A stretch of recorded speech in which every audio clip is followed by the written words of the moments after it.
The glitz of Hollywood is often a thin veil over a cold reality.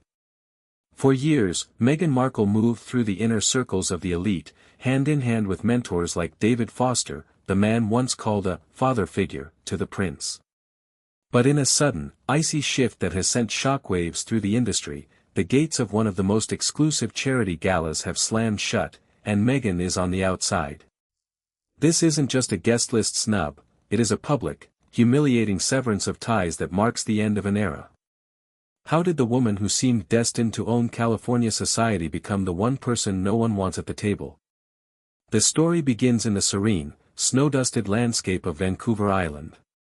To the outside world, it looked like a peaceful retreat, but for the Duke and Duchess of Sussex, it was a tactical launchpad. It was here that a very specific, carefully chosen friendship was forged. David Foster, a legendary music producer and a titan of the entertainment industry, stepped into the void left by Harry's fractured family. To a prince far from home, Foster wasn't just a friend, he was a lifeline. He provided more than just a place to stay, he offered an introduction to the rarefied air of the American elite. Meghan, ever the strategist, understood the value of this connection immediately. Foster possessed the one thing she craved more than anything else, the keys to the kingdom. He knew everyone worth knowing, from billionaire philanthropists to the A-list stars who define the culture of California. For a while, the relationship seemed like a fairy tale success story. They appeared in candid photos, sharing dinners and laughter, with Foster openly speaking of the father-son bond he had developed with Harry. It was an image of comfort, of a new family taking root in a new land. But beneath the surface of these high society encounters, a different dynamic was quietly taking shape. Meghan was not merely a guest in Foster's world, she was an aspiring architect of her own.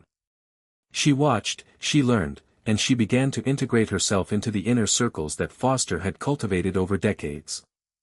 To the casual observer, it was a beautiful alignment of interests. To those in the industry who tracked the movements of power, it was something else entirely. It was an audition for a life that was far removed from the constraints of royal duty. Yet, there was a flaw in the foundation. Fame in Hollywood is a fragile currency, and it relies heavily on the perception of grace under pressure. As the Sussexes continued to navigate their transition, the relentless cycle of headlines and public controversies began to grate on the polished surfaces of the celebrity world. Foster, a man whose entire career was built on maintaining impeccably positive relationships, found himself in a precarious position. The association that once felt like a boost to his reputation was beginning to feel like a burden. The air in their shared social sphere was growing thinner, and the smiles, though still present, were becoming increasingly measured. As the scene ends, we see a leaked text message from Foster's camp that suggests that the mentor grew tired of the constant drama. Was this always a partnership based on genuine affection, or was it a cold-blooded business move that has now expired? As the calendar turned, the glamorous veneer began to crack. The invitations that were once abundant, the exclusive garden parties, the intimate dinners in Malibu, the charity galas that signal true belonging, started to arrive with less frequency. For Meghan, who had built her entire post-royal identity on the premise of being the queen of her own life, these absences were not merely social slights. They were existential threats to her brand. In the high-stakes world of California philanthropy, reputation is everything. You are judged not just by who you know, but by whether you are considered a safe investment for the social elite. The whispers started in the corridors of power. It wasn't anything loud or confrontational, it was the quietest, most devastating kind of exclusion.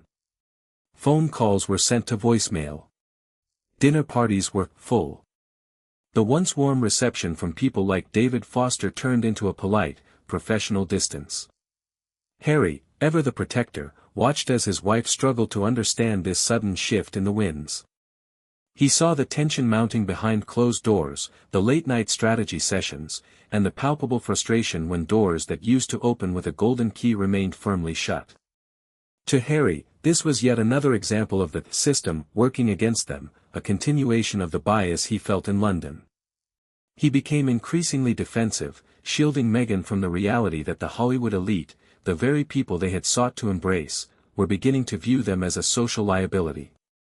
David Foster, caught between his past affection for the prince and his desire to remain at the top of the social hierarchy, found himself walking a tightrope. He understood that in this town, the moment you are seen as toxic, your own status can evaporate. He began to distance himself, subtly at first, through a series of tactical scheduling conflicts. The pressure reached a breaking point as the most anticipated event of the year approached, the annual charity gala. This was the crown jewel of the social season, an event where the movers and shakers of the world converged to signal their success and their benevolence. It was the place where one had to be seen. Rumors began to circulate through the industry like wildfire.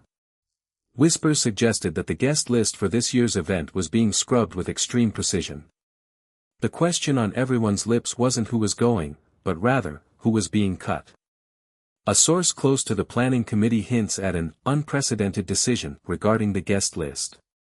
Is it possible that the most powerful man in their inner circle is about to pull the rug out from under them? The night of the gala arrived with the kind of California perfection that felt almost mocking. The air was warm, the sky a deep, starless velvet, and the driveway of the estate was lined with the latest luxury vehicles. Inside, the ballroom was a symphony of light and laughter. The powerful were in their element, drinking champagne and patting each other on the back, secure in their status and their connections. But for Harry and Meghan, the evening was defined by a hollow silence. They were not there. The news of their exclusion didn't come in a dramatic letter or a public confrontation. It was simply the reality of their absence. When the guest list was finalized, their names had been conspicuously missing. For Meghan, the humiliation was sharp and immediate. To be ignored is one thing, but to be actively removed from a circle she believed she belonged to was a public validation of her decline in status. It was a moment of total unmasking. The prestige of the royal title, which had once opened every door in the world, was proving to be a blunt instrument in the subtle, ruthless landscape of Hollywood. The aftermath was characterized by a frantic attempt to control the narrative. Behind the scenes, the couple's team scrambled to issue statements, to suggest that they had prior commitments, or that they had declined the invitation. But in a town that thrives on gossip, everyone knew the truth. When the gala organizers remained completely silent, never confirming or denying the couple's status, the silence spoke volumes. It was a deliberate, calculated move to minimize the couple's relevance. The psychological impact was devastating. For a person whose identity is tied to being in the room, being left on the sidewalk is a profound trauma. We see the shift in their public behavior, a tightening of the jaw, a more careful selection of public appearances, and an increased reliance on private, controlled environments. The freedom they had sought in California was beginning to look more and more like a gilded cage of their own making. They were surrounded by millions of dollars in property, yet they were socially adrift, disconnected from the very elite circles they had hoped to command. The gala was the proof that the dream was over, that they were no longer the main event.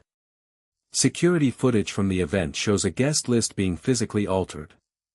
But whose hand is holding the pen? And what does the note in the margin actually say? In the wake of the gala, the story transitioned into a somber, reflective phase. The couple found themselves wandering through the hollowed-out spaces of their life in California, where the freedom they had championed now felt like a self-imposed exile. The rejection from David Foster and his circle was not just a one-time failure, it was the final confirmation that their social strategy had failed. Harry, in particular, seemed to struggle with the weight of this new reality. He had left behind his history, his family, and his identity for a vision of a future that now seemed to be slipping through his fingers. He was a man without a country, a man without a home, and increasingly, a man without a community. As he walked the grounds of their vast estate, he was confronted with the question of, what now? The glamour of the public life he had embraced began to fade, leaving behind a cold, hard clarity. This was a cinematic moment of realization. We see the contrast between the life he was told he could have, a life of independence and impact, and the life he actually had, one of isolation and public scrutiny. He was forced to reconcile the woman he loved, the one who had promised him a better way, with the strategist whose maneuvers had led them into this cul-de-sac. It was a process of grief. He had to let go of the idea that they were the protagonists of a new kind of royal fairy tale and accept that they were, in many ways, spectators to a world that had moved on without them. The legacy of the House of Windsor loomed large in his mind, a constant, silent reminder of what he had burned to the ground. The tone of his life shifted from a triumphant escape to a quiet, lingering tragedy. He was a prince who had walked away from everything, only to find that the island he had landed on was slowly sinking. Yet, in this darkness, there was also a moment of potential rebirth. The realization that they were on their own forced them to look at their choices with a new level of honesty. Was this the end of the line, or was it the start of a completely different, more grounded life? As the video concludes, we are left with the image of a man finally seeing the world for what it is, not for what he had been told it would be. The final frame shows an unsent message, a lingering symbol of a bridge that will never be rebuilt. Was this the final nail in the coffin of their American life?